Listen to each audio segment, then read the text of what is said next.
Tout d'abord, merci de me donner cette occasion de présenter ce nouveau livre qui s'appelle « Attendre la venue du Christ, un défi pour l'espérance ». Alors, le thème de ce livre, c'est la venue du Christ. C'est une recherche biblique qui essaie de recueillir l'enseignement du Nouveau Testament sur ce thème pour le présenter d'une manière synthétique.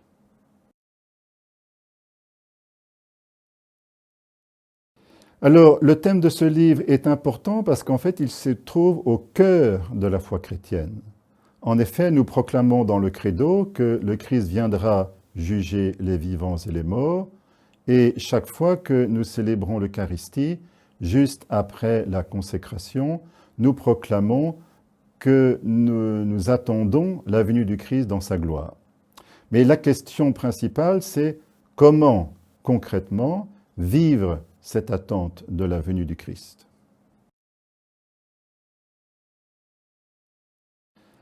Alors tout à fait, il est frappant de constater aujourd'hui que le thème de la venue du Christ a largement disparu de la prédication chrétienne, malheureusement. Et cet ouvrage essaie de remettre ce thème en honneur.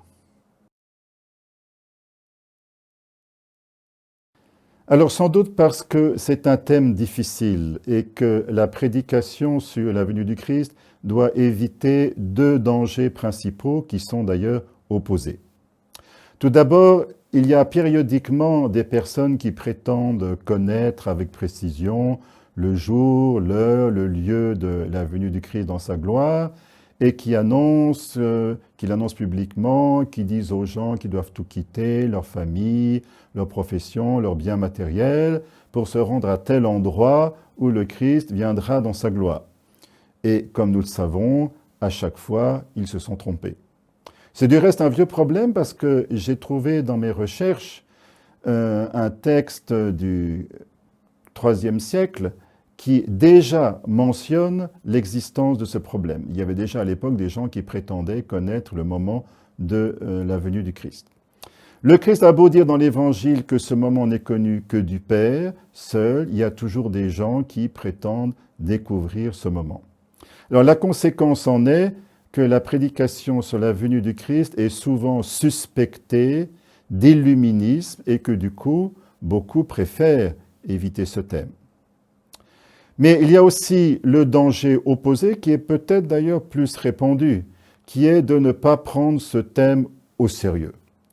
On dit souvent, oui, ça fait 2000 ans que le Christ a dit qu'il viendrait dans sa gloire, l'Apocalypse dit même qu'il viendra bientôt, et puis 2000 ans après, il n'est toujours pas venu. Donc on en déduit assez facilement que finalement ce n'est pas quelque chose d'important. À cela peut aussi s'ajouter une autre erreur qui consiste à croire que si les chrétiens attendaient trop la venue du Christ ou accordaient trop d'importance à ce thème, eh bien ils ne seraient pas capables de s'engager pleinement dans le monde. C'était une critique qui était très forte au beau jour du marxisme, mais elle n'a pas encore complètement disparu.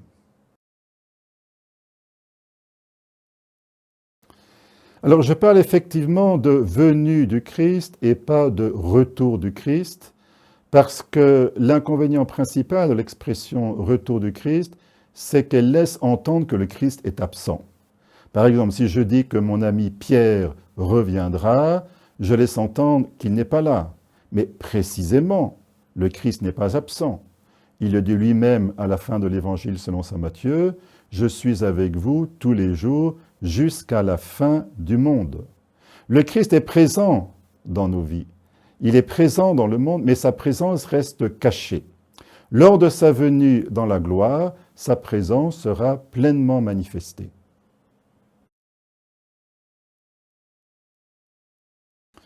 Oui, j'aimerais effectivement pouvoir mentionner quelques points qui me paraissent dignes d'être remarqués. Tout d'abord, il ne s'agit pas simplement de savoir ce que le Nouveau Testament dit au sujet de la venue glorieuse du Christ, il s'agit aussi et même surtout de comprendre quelle est l'attitude que le Christ désire voir chez ses disciples. Autrement dit, comment Jésus désire-t-il que nous attendions sa venue ? Saint Paul et saint Matthieu notamment ont sur ce point un enseignement très riche que je développe dans le livre. Je voudrais aussi souligner que, contrairement à une opinion très répandue, les chrétiens ont un rôle à jouer sur la détermination de la date de la parousie. Certes, le Père a fixé le moment de la parousie dans sa sagesse, mais sa providence prend en compte l'agir des chrétiens. Et c'est pourquoi saint Pierre, dans sa deuxième épître, n'hésite pas à dire que les chrétiens doivent hâter la venue du Christ. C'est donc tout le contraire d'une attitude passive.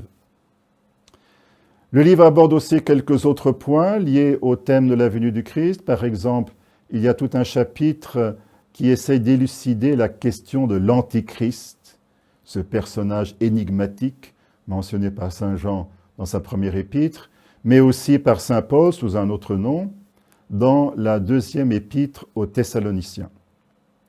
Un autre chapitre aborde le problème du mystérieux règne de 1000 ans, mentionné au chapitre 20 de l'Apocalypse, un passage de la Bible qui a fait couler beaucoup d'encre.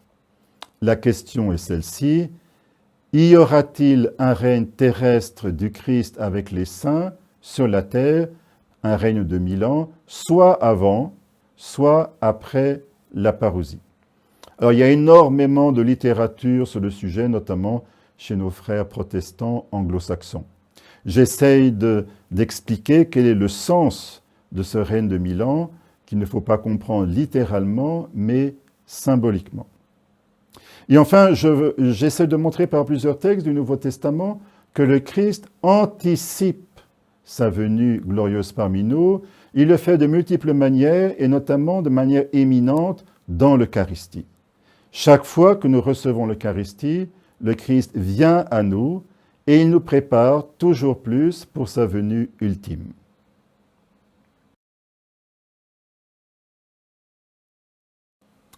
Alors ce livre est destiné d'abord à tout chrétien, désireux de mieux connaître et d'approfondir sa foi, mais il est aussi pour encourager les prédicateurs à prêcher plus souvent sur le thème de la venue du Christ.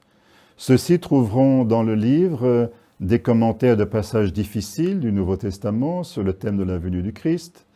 Et il y a aussi en annexe de longues homélies sur la venue du Christ, notamment chez saint Augustin et saint John Newman, des homélies qui abordent de manière à la fois très pédagogique et percutante les difficultés classiques que tout un chacun éprouve à l'égard de la venue du Christ, par exemple, « mais je ne suis pas prêt pour la venue du Christ », ou bien encore « j'ai peur du jugement ».